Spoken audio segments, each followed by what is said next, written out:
Aunty चिया बन्छ? चिया पसलको आन्टीलाई मैले सोधेँ। बन्छ बाबु, कतिवटा हो? एउटा ब्ल्याक टी गरिदिनुहोस् न। ए हस्, बस्दै गर्नुहोस् न। ए आन्टी सुन्नुहोस् त, अनि चुरोट पनि पाइन्छ? हामी चुरोट बेच्दैनौँ नि बाबु।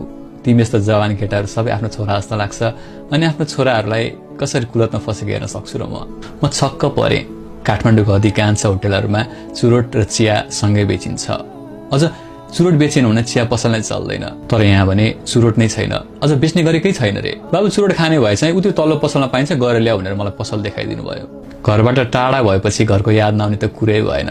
त्यसमाथि चिया पसलको आन्टीले छोरा भनेपछि चुरोट पिउने आँटे आएन। मैले चिया मात्र पिउने निर्णय गरेँ। उहाँ चिया मेरो टेबलमा राख्दै करेसा बारीमा रोपेको धनियाँको सासानो मुठो बनाउँदै बोल्न लाग्नुभयो।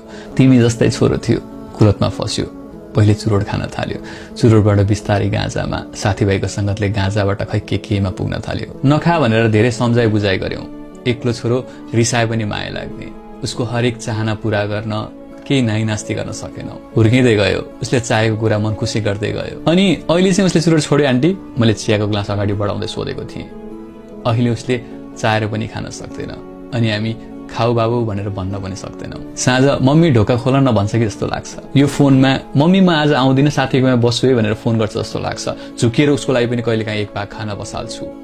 यति सुनेर म केही बोल्नै सक्दिनँ, चिया मात्र पिइरहन्छु। यहाँ चिया पिउन आउने 15-20 जनाले चुरोट छोडिसक्यो भन्दै उहाँ धनियाँको मुठो पखाल्न भित्र छिर्नुभयो।